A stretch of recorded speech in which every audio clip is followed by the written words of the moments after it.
Ready start. एक अध्यापक, कवि, लेखक बच्चन ने अपनी कविता, कहानी, बाल साहित्य, आत्मकथा रचनावली से बहुत लोकप्रियता हासिल की। तेरा हार बच्चन का प्रथम काव्य संग्रह है, पर 1935 में प्रकाशित मधुशाला से बच्चन का नाम एक गगनभेदी रॉकेट की तरह साहित्य जगत पर छा गया। इसी कृति से हिंदी साहित्य में हालावाद का उन्मेष हुआ। यद्यपि हालावाद की उत्पत्ति, विकास और समाप्ति की कहानी बच्चन की 3 पुस्तकों मधुशाला, मधुबाला, मधुकलश में ही सीमित होकर रह गई। इनका प्रकाशन एक एक वर्ष के अंतराल में हुआ। इनमें बच्चन ने यौवन, सौंदर्य और मस्ती के मादक गीत गाए थे। उस समय नवयुवकों में ये अत्यंत लोकप्रिय हुई थी, किंतु हालावाद एक झोंके की तरह आया और लुप्त हो गया। कारण हालावाद का कवि जगत और समाज से तटस्थ था, उसे विश्व से कोई मतलब न था। इस तरह की अनुभूतियों का सामाजिक सरोकारों से कोई लेना देना नहीं था। इसके बाद दिशा, निमंत्रण, एकांत संगीत, सतरंगिनी, मिलन यामिनी आदि अनेक काव्य प्रकाशित और लोकप्रिय हुए। आकुल अंतर, हलाहल, प्रणय पत्रिका, बुद्ध और नाचघर उनके अन्य काव्य संग्रह हैं। इसके अतिरिक्त इन्होंने 3 खंडों में अपनी आत्मकथा क्या भूलूं क्या याद करूं लिखी।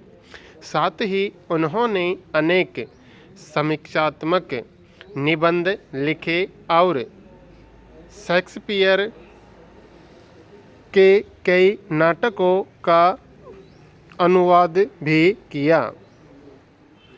निस्संदेह हिंदी में कवि सम्मेलन परंपरा को सुदृढ़, गरिमापूर्ण, जनप्रिय तथा प्रेरक बनाने में बच्चन का असाधारण योगदान रहा। उनकी कृति 2 चट्टानें को 1968 में हिंदी कविता का साहित्य अकादमी पुरस्कार प्रदान हुआ। इसी वर्ष उन्हें सोवियत लैंड नेहरू पुरस्कार तथा एफ्रो एशिया सम्मेलन के कमल पुरस्कार से भी नवाजा गया। आत्मकथा क्या भूलूं क्या याद करूं के लिए उन्हें बिड़ला फाउंडेशन ने सरस्वती सम्मान प्रदान किया। सन 1976 में उन्हें भारत सरकार द्वारा साहित्य एवं शिक्षा के क्षेत्र में पद्म भूषण से नवाजा गया। बच्चन की कविता के साहित्यिक महत्व के बारे में अनेक मत हो सकते हैं और हैं, किंतु उनके काव्य की विलक्षण लोकप्रियता को सभी स्वीकारते हैं। वे हिंदी के लोकप्रिय कवि रहे हैं और उनकी कृति मधुशाला ने लोकप्रियता के सभी रिकॉर्ड तोड़े हैं। इसका कारण है कि बच्चन ने अपनी कविता के लिए तब जमीन तलाश की जब पाठक छायावाद की अतीन्द्रिय और अतिव्यक्तिक सूक्ष्मता से उकता रहे थे। उन्होंने सर्वग्राह गेय शैली में संवेदनशिक्त अभिधा के माध्यम से अपनी बात कही तो हिंदी का काव्य रसिक सहसा चौंक पड़ा। उन्होंने संयंत्र ऐसा किया हो ऐसा नहीं है, वे अनायास ही इस पर निकल पड़े। उन्होंने काव्य सर्जन के लिए अनुभूति से प्रेरणा प्राप्त की तथा अनुभूति को ही काव्यात्मक अभिव्यक्ति देना अपना ध्येय बनाया। विश्व पर्यावरण संरक्षण दिवस प्रति वर्ष पर्यावरण संतुलन को बनाए रखने एवं लोगों को जागरूक करने के संदर्भ में सकारात्मक कदम उठाने के लिए 26 नवंबर को मनाया जाता है। यह दिवस संयुक्त राष्ट्र पर्यावरण कार्यक्रम के द्वारा आयोजित किया जाता है। पिछले करीब 3 दशकों से ऐसा महसूस किया जा रहा है कि वैश्विक स्तर पर वर्तमान में सबसे बड़ी समस्या पर्यावरण से जुड़ी हुई है।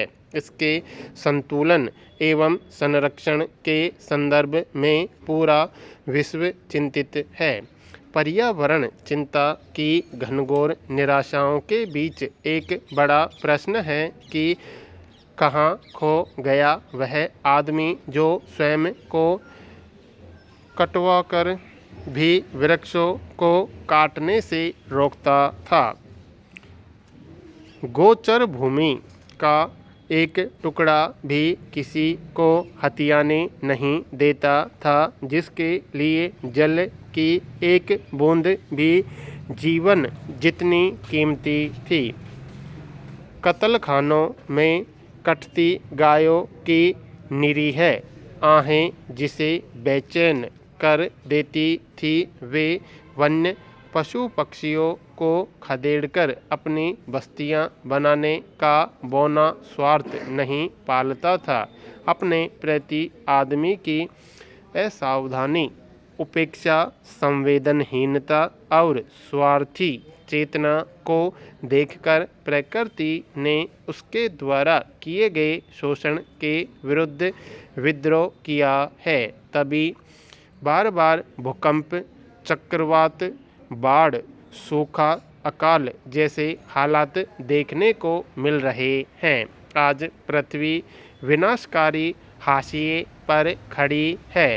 सचमुच आदमी को जगाना होगा, जागकर फिर एक बार अपने भीतर उस खोए हुए आदमी को ढूंढना है जो सच में खोया नहीं है, अपने लक्ष्य से सिर्फ भटक गया है। यह भटकाव पर्यावरण के लिए गंभीर खतरे का कारण बना है।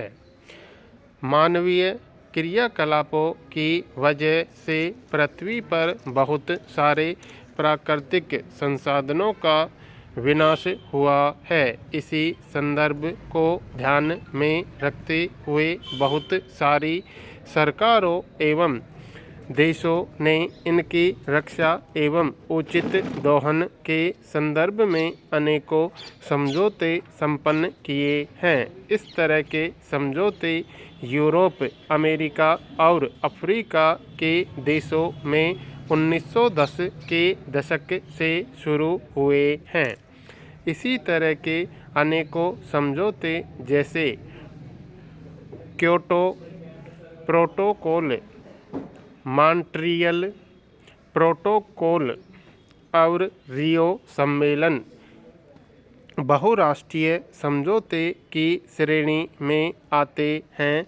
वर्तमान में यूरोपीय देशों जैसे जर्मनी में पर्यावरण मुद्दों के संदर्भ में नए नए मानक अपनाए जा रहे हैं, जैसे पारिस्थितिक कर और पर्यावरण की रक्षा के लिए बहुत सारे कार्यकारी कदम एवं विनाश की गतियों को कम करने से जुड़े मानक आदि। लेकिन इन सबके बावजूद पर्यावरण विनाश की स्थितियां विकराल रूप से बढ़ रही हैं। निरंतर बढ़ रही जनसंख्या के कारण नई कृषि तकनीक, औद्योगिकरण और नगरीयकरण के कारण लोगों के जीवन स्तर में काफ़ी परिवर्तन हो रहे हैं। मनुष्य अपनी आवश्यकताओं की पूर्ति के लिए अधिकाधिक प्राकृतिक संसाधनों को दोहन कर रहा है।